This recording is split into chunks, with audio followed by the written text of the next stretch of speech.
What's the biggest plot twist you've seen in real life? In primary school we had a World War I memorial lesson and we were asked if anyone had any relatives who fought at the time. My friend brought in a picture of his great-great-grandfather with his wife. A girl also brought in a picture of her great-great-grandfather with his wife. The teacher said they looked similar. She put them side by side and looked shocked. We gathered around and it was the same man who had kept his two wives a secret. Both had been married privately. They were cousins and didn't know. My sister's boyfriend decided that he wanted to do more with his architecture skills, so he gave his 2 weeks' notice and moved to Haiti to help rebuild after the earthquake. They stayed together. He had bad phone service, so they mostly kept in touch through emails. He would send her long emails with photos and stories of what they were doing. This went on for a couple of months. One offhanded tip from a coworker and a week of sleuthing later, and it turns out he never went to Haiti. He moved to Seattle to be with his fiancée and partner of 9 years. This happened to the mother of my friend growing up. She was dating a guy for a few years and things were getting pretty serious. Then one day he goes on holiday to visit his parents in Argentina. She goes to meet him at the airport when he's due to come home and there's no sign of him for hours, so she calls him and he says he contracted a serious illness in Argentina and he isn't well enough to fly back, and basically says he doesn't have long to live. She panics and phones him every day to see how he is. He starts avoiding her calls and after about a week of not responding, she thinks the worst and contacts the police, who trace his credit card used to London, where she lives. They find an address that it's linked to and she does some sleuthing, so she goes to the address only to find his wife and infant daughter, while he's away on a supposed business trip. They both bond over what a complete shithead he is and both decide they're better off without him and dramatically leave him when he gets back from his business trip.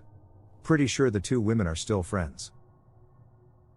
During the last year of my grandfather's life he had dementia and was having trouble keeping track of reality. Before he was placed into hospice he kept complaining about a man that was in his house. He would say that he would come around at night and that he was taking his things and using his stuff. Grandma of course kept reassuring him that she was the only one there. His doctor increased his medications because he was losing touch with reality so badly. Fast forward to my grandfather's funeral and a man showed up that wasn't known by more than a few people in the family. Turns out he was an old friend of my grandmother's who showed up to give his support. In a small town like that it wasn't exactly an unusual thing to have random people show up to the funeral home who knew the person at some point. Well, about a year later my grandmother lets slip that she is seeing someone, the guy from funeral. At this point nothing too odd, they got to talking at church and we thought it was sweet. Then a bit later sweet innocent old grandma mentions that it's their 3rd anniversary. Grandpa died 2 years prior. This man was the person that Grandpa saw in his house every night. He was the reason that everyone thought Grandpa was going crazy. He was the reason that my grandfather was medicated to the point of being a vegetable for the last horrible year of his life. TL, Dr. Grandpa thought he saw someone in his house before he died. Turns out it was Grandma's boyfriend. 1991, I'm 19, just signed the lease for my first, solo, apartment, just got the first paycheck from my new job. I deposit the paycheck at an ATM. Another first. I'd always gone into the bank to do it. 2 weeks later, I get my bank statement in the mail, and see with horror I have only $1.87 in my account. Way wrong, I should have at least $200, I'd been very careful with my spending. I'm freaked, I came within $2 of bouncing my first rent check. I'm literally reaching for the phone to call the bank when the phone rings. It's the police, asking if my ATM card was stolen. I check my wallet and the card is missing. My job at a theater pub came with cash tips so I didn't use the card often, and tell them I was going to call them anyway because I was missing $200 from my account. Well, we've got your card, and your $200, so come down to the police station, they tell me. I can't figure out how they have my card and the cash. Doesn't make sense. I drive down there. Detective says someone, let's call him Bob, pulled in to use an ATM and saw a man acting suspiciously while he was using it, moving back and forth as if trying to dodge the camera. Bob says the man then left the ATM, got into a car, and drove away at high speeds as if fleeing. Bob then went to the ATM and put his card in, which popped out. Bob then withdrew $200, and then another ATM card popped out. My card. Bob's card had popped out because the crook had left my card in the ATM before speeding away. Bob realized he had withdrawn the money from my account and not his, so he brought my card and the cash to the police and reported the attempted theft. The detective gives me the description of the crook. According to Bob, it was a man 5 feet 7 inches, brown hair, round gold-rimmed glasses.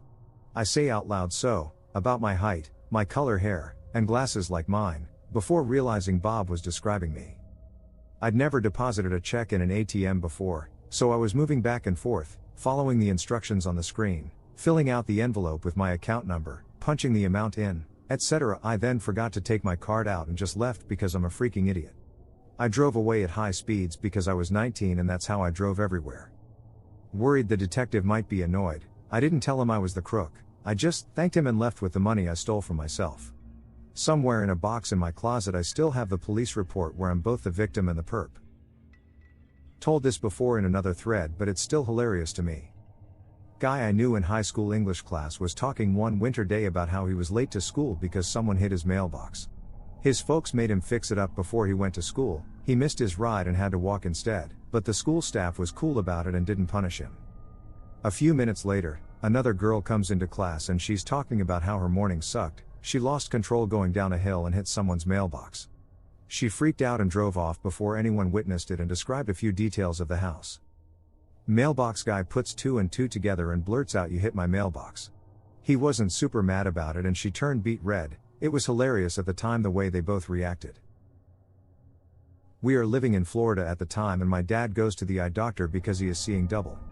In all other respects he's healthy. He explains his symptoms to the doctor. This was the early 2000s. The doctor picks up a medical book on eye problems. He finds the kind symptoms my dad is describing. The doctor shows him the book. In the book there is a whole medical page explaining what he is experiencing and a picture of a kid from the 1960s. My dad looks at the picture and says, "Doc, that's me." The doctor says, "Yes, those are the symptoms you are showing." My dad says, "No, really, that's me in the picture." It turns out my dad had this eye problem when he was a kid and it was so rare that they took his picture in 1960s Ohio SND slapped him in a book of rare eye problems. He doesn't remember much about taking the picture, but he did manage to get a copy of it to take home. Was on a flight from Paris to Boston. I had the L seat across from a little hall of bathrooms in the middle of the plane. At one point a man from a few rows up goes into a bathroom and after a couple of minutes comes out and is just standing in the aisle, so it gets my attention. He keeps going in and coming back out, looking up towards where he is sitting. I see a woman who is sitting next to his empty seat shake her head at him, but he doesn't give up. Finally, after like 5 times of coming in and out, he finally gets the woman to come back there.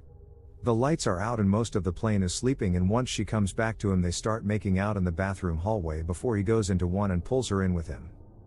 They are in there for quite a while and then he comes out and goes back to his seat, and a few minutes later she comes out and does the same.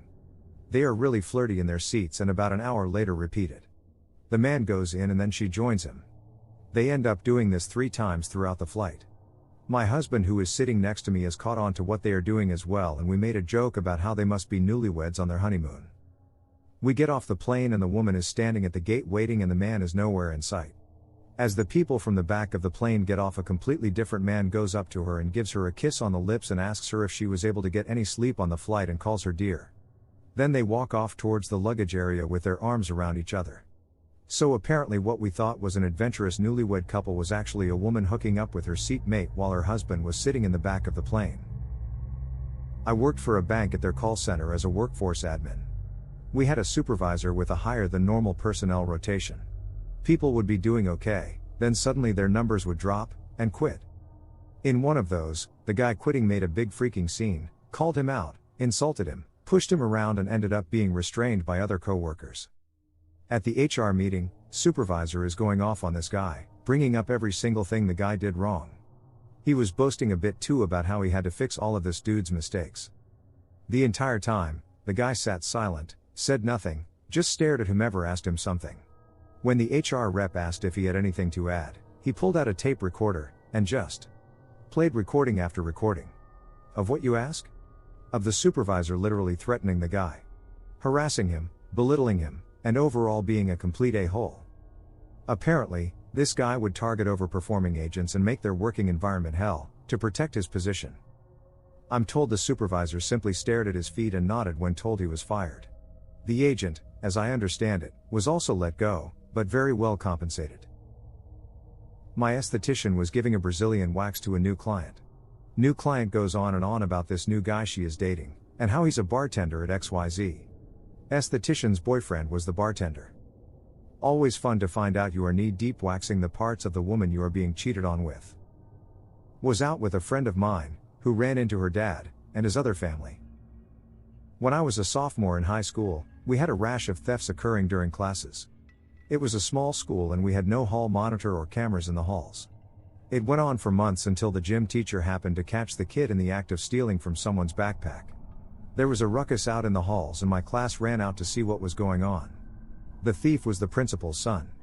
The gym teacher was holding him by his wrist and was telling everyone he just caught him stealing. The kid then pretended to pass out and he just fell to the floor while everyone rolled their eyes and went back to class. He was known for trying to get attention however he could. So cringy. Willie and Devin egged each other's houses. Devin also egged Tristan's house. Events that happened after, in order, Devin egged Willie a second time because Willie did it once. Willie called the cops on Devin but nothing happened. Tristan keyed Devin's car. Devin egged Willie once more in retaliation and even punched him, thinking it was him. Willie called the cops again, and Devin got fined heavily. I heard he got arrested but not sure about that. None of them actually egged each other the first time. It was me. The baby wasn't his. And we could tell because the husband was black, she was white, and the baby was Asian. Didn't see that one coming. I had my four-wheeler stolen years ago, and the thief tried to sell it to my father, because he didn't know we were related. Edit, he didn't even bother to remove my Deadpool decals. I knew a woman who was going through divorce proceedings with her husband. He was always argumentative and borderline abusive towards her, certainly always shouting and demeaning. Then, just as the divorce was entering its final stages, he very suddenly died. His autopsy showed that he had a massive undiagnosed brain tumor which had been physically altering his personality. His wife felt all kinds of guilty afterwards and took it out on everyone she talked to and lost a lot of friends in the process. My wife's uncle is an incredibly nice guy who absolutely adores his wife. We started hearing about marital issues. He was becoming more and more argumentative, and then he hit her. They separated. He harassed her to the point that she got a restraining order. He defied the restraining order and was put in jail. In jail his issues got him a medical evaluation. Turns out he had a brain tumor. They removed it. He returned to normal, and was released from jail. They're back together with him back to his wife adoring self. A few years ago I got invited to a friend's engagement party. They were throwing a huge bash because they were planning on a very small destination wedding.